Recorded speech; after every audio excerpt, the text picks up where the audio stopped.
Hi everyone, welcome back or welcome to my channel if you're new here. My name is Kelsey and this is the channel Ruffalo Reads.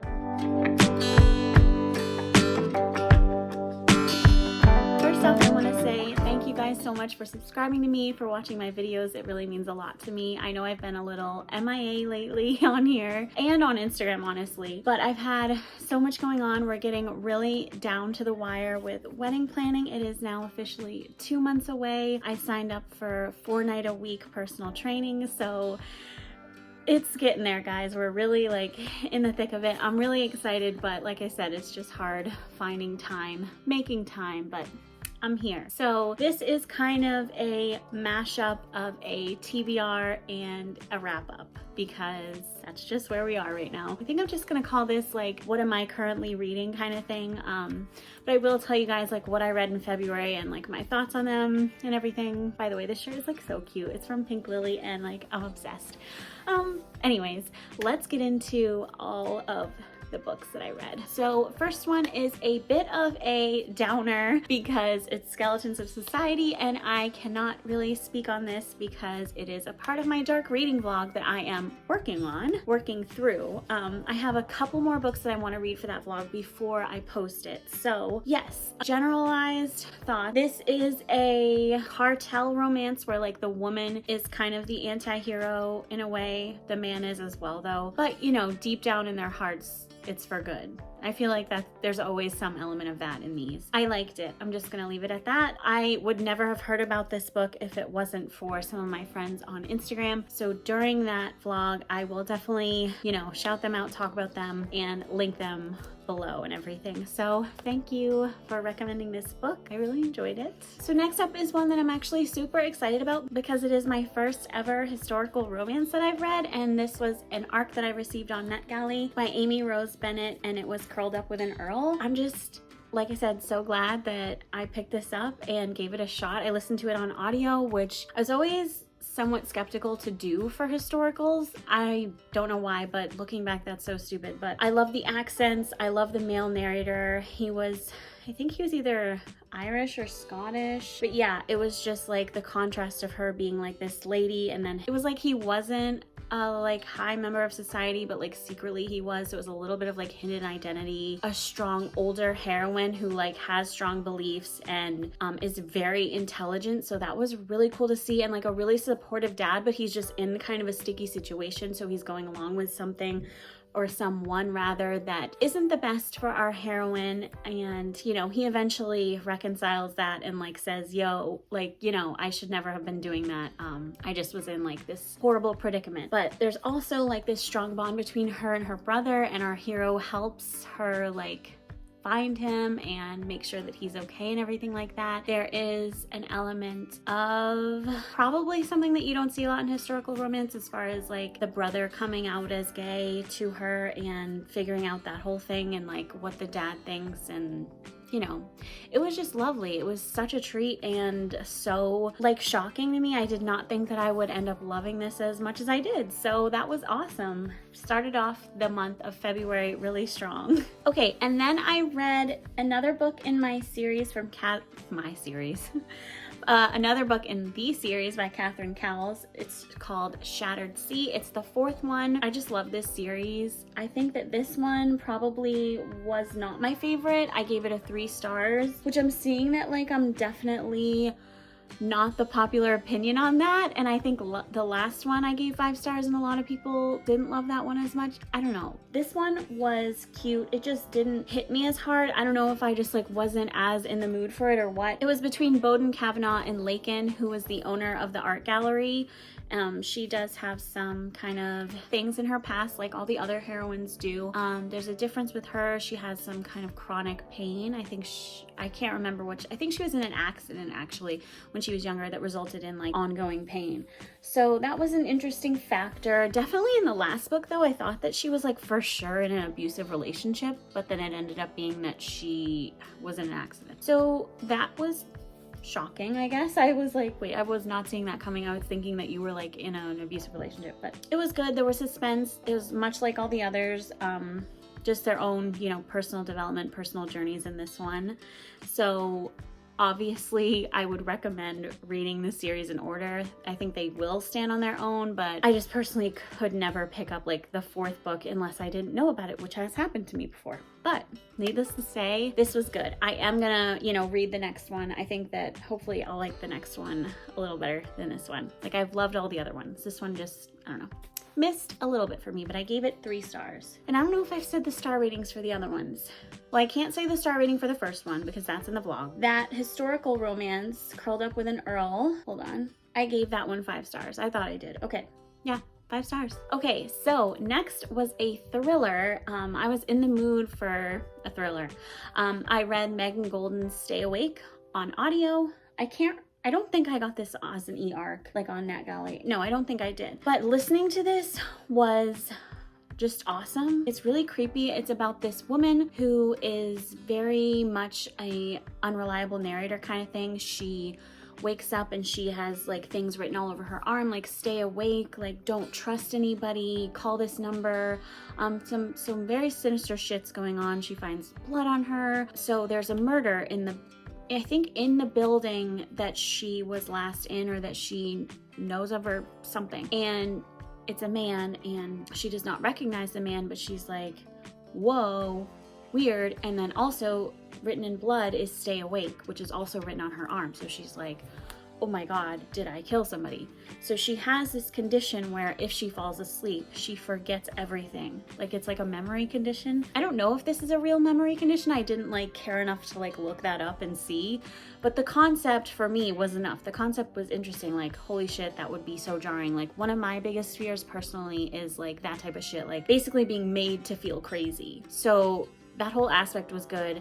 The end, it just got a little bit much for me as far as like the evil guy, and I don't know, but it was like, as far as a thriller, it was fun, it was thrilling, it had me on the edge of my toes. Like, I didn't want to stop reading it. So for me, that made it a 4 stars. I do think that some parts could be predictable, some parts are a little over the top, but like, it's a thriller, and personally, that's kind of what it's all about for me. Like, if it's a little over the top and a little ridiculous and just fun, if it's fun, then good job. Like, if I don't want to stop reading because I need to know like what this bitch is going to do or not going to do, then I think that that's a win. So I would recommend, if you haven't read a thriller in a while, because I know a lot of the people on here are for my romance girlies. So if you like thrillers, give this one a try. Sorry, I have to move that a little bit. Okay, don't mind the fuzz. Next was an arc from NetGalley, and it was by Nicola Sanders. So never heard of her. I just looked at this cover and it looked really cool. I liked the name, Don't Let Her Stay. I just read like Stay Awake, Don't Let Her Stay. I'm like, okay, let's go on this thriller train. This one knocked it out of the park for me, and it was a 5 stars. So this one probably is already not going to be for everybody, but it's about this woman who is married, right? She gets pregnant. She has a 4-month-old daughter. Her husband was previously married and has a daughter that's like college age. So all of a sudden they get a letter from the daughter that's in college being like, she said when they started dating and everything, she's like, I don't want to be a part of it. I'm not going to your wedding. I'm not going to be a part of your life. So from the start of the book, you're like, okay, that bitch is rude and like weird. Like, why would you even care? Like, not why would you care, but like, why would you negatively care that much? So we get a letter in the mail. Daughter's like, I'm coming to stay with you guys. So we're like, okay, interesting, fine. 4-month-old daughter. So the daughter acts real weird, acts like she kind of low-key hates the baby, is weird and uncomfortable around babies, but like offers to babysit and doesn't want to leave the house, and is just mean and rude to the mom. There are reasons for things. They tumble out as we go along. Daughter's trying to get the mom out of there. Husband's acting like the wife is being so incredulous, so unreasonable. The ending was just like explosive and wild, and then there's a twist at the very, very end. Like, it has you thinking one thing and has you thinking that like, okay, this person I can trust, like they've really done this for her, they really saved this for her, and brought out the light in her. And that last page or couple pages, it's like, she's in danger. So as far as a thriller, that is a 5 stars for me. If I think that a book has done it and then it turns around and twists it around on me at the very end and I'm left there like with my mouth gaping at the last page, you won it for me. You did it for me. This was a 5 stars. I would highly recommend for anybody that likes thrillers. You know, I always like second guess myself with that, because sometimes I'm like, okay, people who constantly read thrillers like probably would see this coming maybe, but like whatever, just read it. It's so fun. Even if you are an avid thriller reader and you could see the twists coming from a mile away, like then yeah, just, you know, try it though. Try it. It's so fun. Try it. Okay, next one is another historical romance that was kind of like a Cinderella retelling. So it was by Eva Devon, and it's The Duke's Secret Cinderella. So I ended up by giving this one 4 stars. It was following Charlotte, aka Cinderella, and our Duke Rafe. So Charlotte's obviously living with her stepfather and stepsisters, and they're, you know, kind of housemaids, servants, whatever you want to say in this. I think they did say servants, I'm not sure. So Charlotte like really feels strongly about like people seeing justice, and not in the way of where you think like people getting locked up for murder. Like she thinks that there's a lot of injustices going along as far as people getting locked up for like not having 10 cents or something to pay whatever they have to pay. So she really works hard to like get people out of bad situations, and the Duke kind of comes along when she's on the street walking to like, so the Duke kind of finds her on the street when she's like on her way in this terrible neighborhood to help free somebody that she works with, that she lives with, I think, that was locked up for one of these injustices that she thinks. So the Duke, you know, runs into her. It ends up by her like banging him over the head with like bricks in her bag, because that's what she brought as a defense for her on the street. So I was like, is he okay? He ended up being fine. But they kind of form this like unlikely duet or like pair company, and they really like take over, and it's just beautiful to see. It wasn't as fun for me as the first one, but 4 stars was still really great, still really enjoyable. I just think that sometimes retellings, it takes like a smidgen away for me.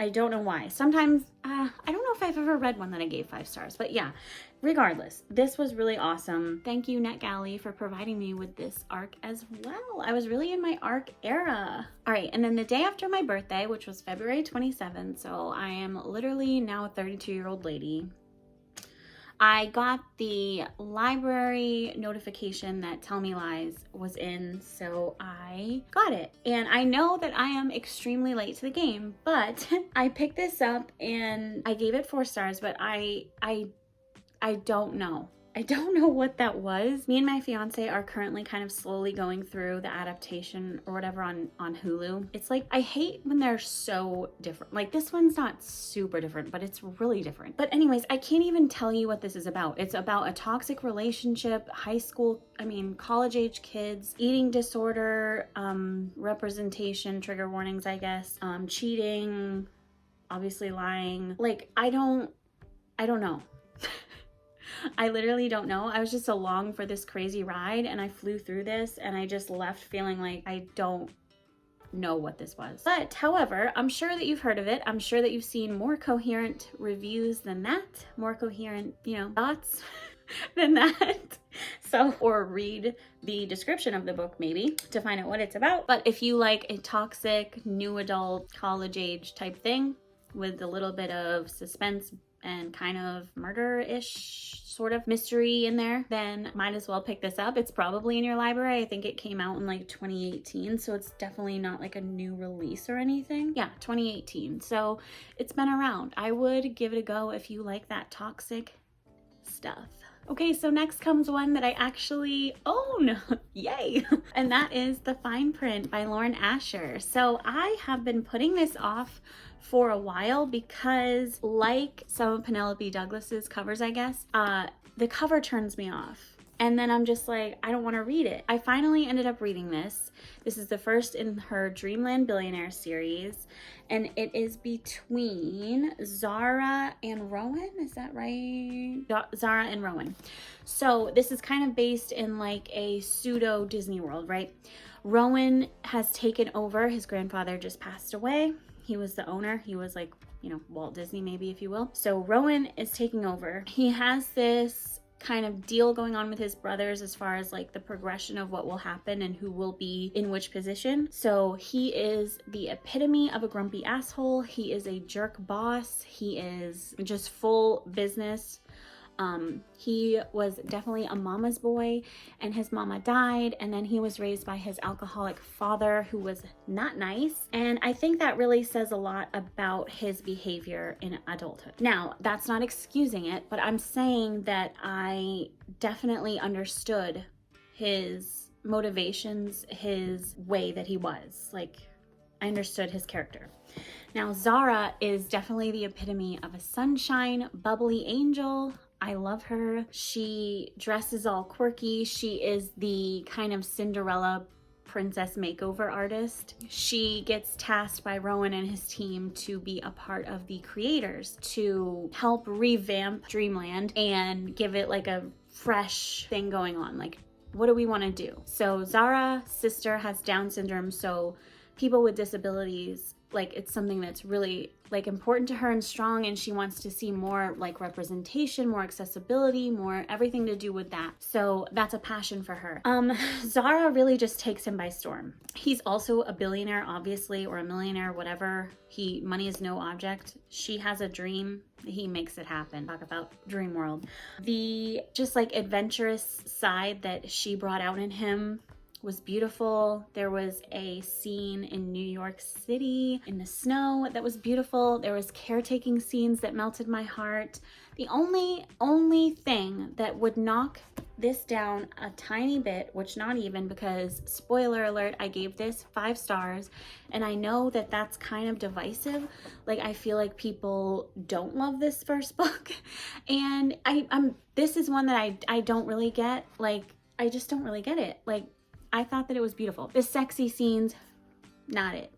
Not it for me anyway. I like a good dirty talking take charge, and he definitely took charge, but it was kind of like just lackluster. But yeah, the caretaking, the bringing him out of his shell, the workplace kind of thing, the vibes were just immaculate, and I cannot wait to read, what is the next one? Terms and Conditions. So I feel like people like that one a lot better. So I'm interested to see how I feel. If I like it even better, then that would be amazing. But I had a poll on my Instagram. So if you're not following my Instagram, it's always linked down below. I had a poll of which book I should read next, and I had the sequel to this. I had just a couple different ones. I had Heartless and Terms and Conditions.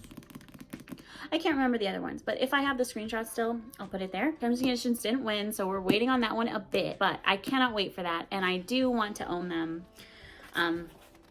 If you can see, it's pretty. I love when books have these little special elements to them. It just melts my heart, and I just love pretty books. I wish the covers was a little bit prettier, but it kind of, I guess, looks like a blueprint for it, so I get it. All right, and next is one that I absolutely wish that I owned, and I'm going to buy it, and that is Blindside by Candy Steiner. It is the second in, what is this series called? The Red Zone Rivals series. So it is college football romance.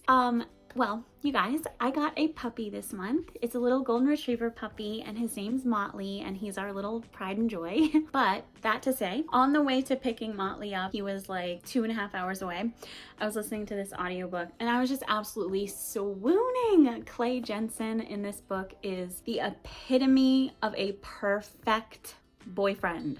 So this is fake dating. It's between Gianna and Clay. So Gianna has a crush on this musician guy, right?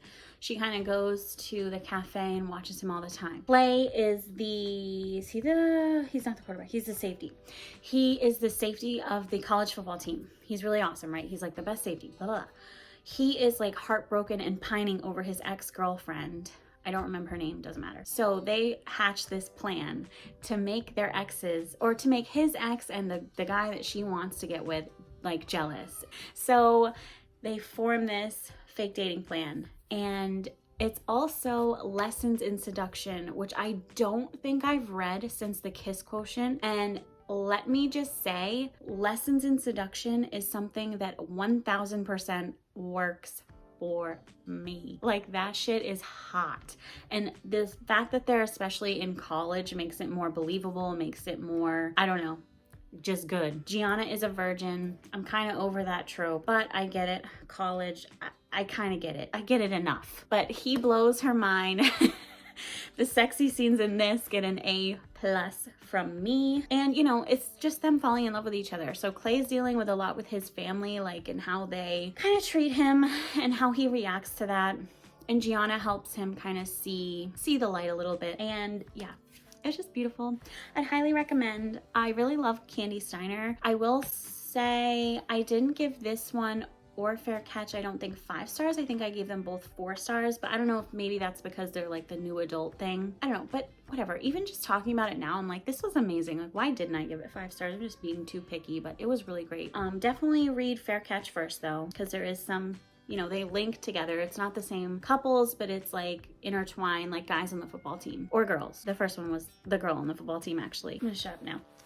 Let's go to the next book. Okay, so those last few were ones that I've been reading this month, and I'll talk about the next one, which I kind of told you guys already, but it is Heartless by Elsie Silver, which I do own. I got it for my birthday. I'm at chapter 29, which they have these pretty like chapter heads. This I will discuss in my wrap up, however, is amazing. Literally.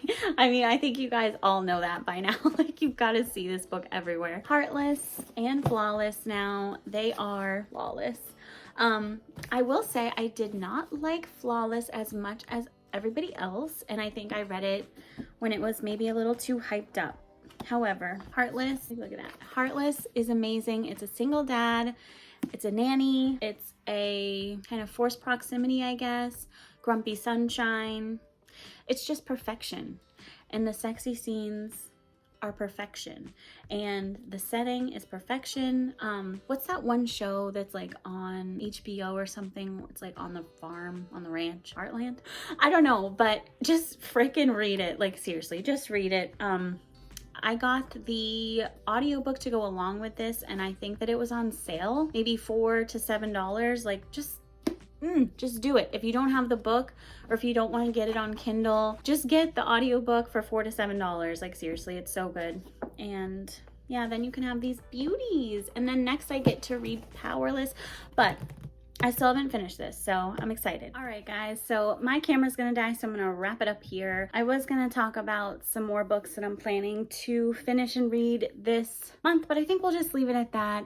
I think this video will be long enough. You guys will probably be sick of me talking and jabbering on, but I do plan on reading, you know, some more romances this month, another thriller. You'll hear from me again soon, I promise. I'm gonna try to upload once a week, trying to get back on track. So thank you so much for watching. Please like, comment, and subscribe if you're not yet. And until next time, guys, bye.